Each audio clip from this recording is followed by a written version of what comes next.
I want to turn to health care reform right now. Republicans are still working on a plan to repeal and replace Obamacare. The House Freedom Caucus came out yesterday, though, in support of the revised version of the GOP health care bill. When asked if a health care vote is likely tomorrow, Freedom Caucus Chair Mark Meadows said this. I think it's realistic, but it's an expectation that I don't want to put out there. But, you know, we have so many times that we put a date that supposedly corresponds with something, and then the American people are disappointed. They'd rather us get it right and make sure that it happens. So whether it's this Friday or next week or the week after that, I can tell you that real reform is coming. It's a matter of days, not months.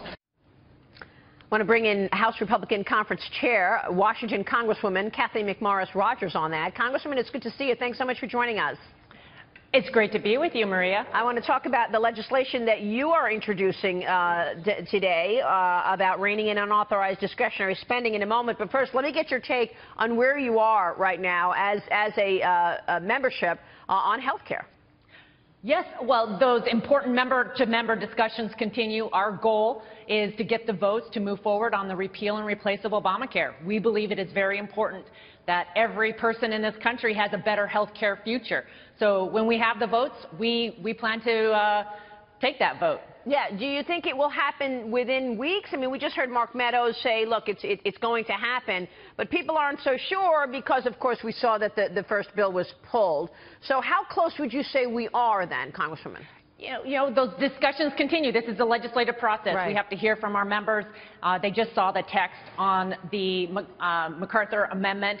That is the one that the Freedom Caucus agreed to, and they're reviewing that. We're having conversations. The members need to talk to one another, but I believe that we are moving in the right direction. All right, so we hope that we will see some solid plans soon. Now, yesterday you introduced the Unauthorized Spending Accountability Act. You're calling it the USA Act. Very clever. Right. The legislation reins in any spending on government programs that has not been reauthorized by the people's representatives. Why did you decide to introduce this legislation this week? Well, I believe that anyone who cares about accountability should care about unauthorized spending. We're talking about hundreds of programs, agencies, billions of dollars. It's estimated over $300 billion.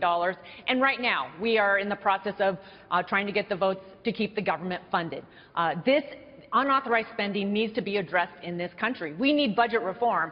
The USA Act is a part of that solution. I'm encouraged with the support that I'm getting, Freedom Caucus members as well as other members of the conference that recognize that this needs to be addressed. So where are the levers to pull in terms of cutting back spending, Congresswoman? It seems like that is always the topic du jour because of the debt and the deficits and, of course, all of these grand plans that you and your colleagues have, as well as the White House, whether it's tax reform, which we don't know how much that's going to cost. We got the plan yesterday that the president would like to see, or health care. What are the most important levers to pull when looking at what to stop spending on? It's most important that Congress does its job to review, rethink, eliminate programs. That's the oversight function. That's what the USA Act requires, unauthorized spending, so that the federal government doesn't continue on autopilot. And I believe that it is through this process, as we rethink, if we bring each one of these programs before Congress and that we do our job, that it's going to result in more efficiency, more accountability. Many of these programs have not been reauthorized for years, decades. And so it's been status quo. And these programs, agencies need to be updated. Clearly, there's more efficiencies today.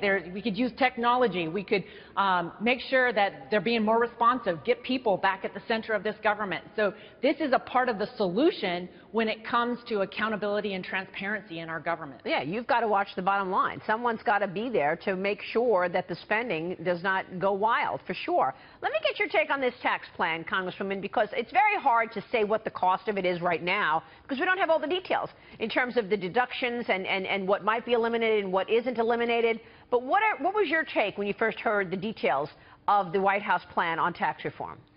I am most excited that we are moving forward with tax reform, that the administration has put forward a proposal, a white paper, because I believe it is one of the best things that we could do to get our economy growing, create jobs, spur innovation. That needs to be our top priority. That's how we create opportunities for everyone in this country. We need tax reform. everyone in this country recognizes that we need tax reform, whether you're an individual, a small business, or a larger corporation. This tax code has become too complicated, too costly. So I'm excited. This is really a once-in-a-generation opportunity for us to move forward on important tax reform, bringing down those tax rates, closing loopholes, but ultimately getting our economy growing, creating jobs, creating opportunities. As someone who's so focused on oversight, as you just mentioned, with the USA Act, how do you pay for the tax plan? Are there areas that you would like to see deficit neutral situations? In other words, do you want to see a revenue raise somewhere, perhaps within trade, or do you want to see that border adjustment tax in the tax plan? Well, that's going to be all part of this process of moving forward with tax reform. I believe that if we can get to a neutral tax plan, that what that means is that it provides the certainty that people are going to need beyond that 10-year window. And so that would certainly be my goal, because if you're a small business person that wants to expand, invest, you need to have the certainty beyond the 10-year budget window as such. That's why having a neutral tax plan is so important. And so all of those discussions are going to be a part of pulling this together. So, Congresswoman, what happens now? I mean, we got the White House's white paper. I know that the plan has to get marked up, whether it's House Ways and Means and then Senate Finance ultimately. Walk us through the steps that happen now that we have this white paper from the president. Yes, there's been years of work in the House. Republicans have long been advocating for tax reform. The Ways and Means Committee has for years been working on our tax code, the various aspects of our tax code. So they've been going to work.